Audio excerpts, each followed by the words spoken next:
Hello दोस्तों, नमस्कार, प्रणाम, राधे राधे। स्वागत है आप सभी का हमारे यूट्यूब चैनल पर। फ्रेंड, हम एक छोटा सा बहुत प्यारा बन्ना गीत प्रस्तुत करने जा रहे हैं। आप सब कैसा लगेगा कमेंट बॉक्स में ज़रूर बताइएगा। और वही बन्ना गीत पे हम लोग हंस रहे हैं, हंसी आ रही है लेकिन गाने जा रहे हैं। तो आप सब कैसा लगे, चुटकुला गीत है तो कमेंट करके वो ज़रूर बताइएगा।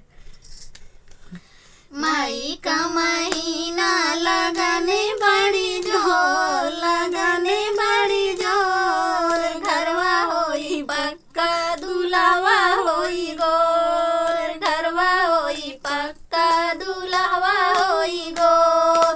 बन्ने के सिर पर ओ मौरा सोहे, बन्ने के सिर पर ओ मौरा सोहे, मौरा करे चमचम मौरिया करे शोर, मौरिया करे शोर, घरवा होई पक्का दुल्हवा होई गोर, घरवा होई पक्का दुल्हवा होई गोर।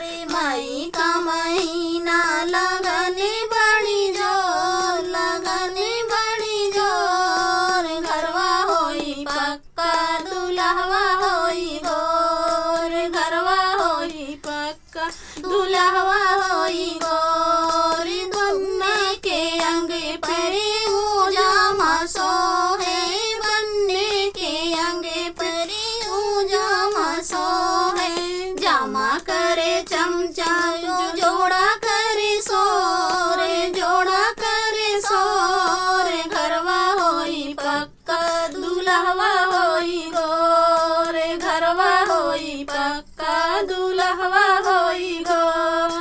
मई का महीना लगाने बड़ी जोर, लगाने बड़ी जोर, घरवा होई पक्का दुल्हवा होई गोर, घरवा होई पक्का दुल्हवा होई गोर। बन्ने के पैरों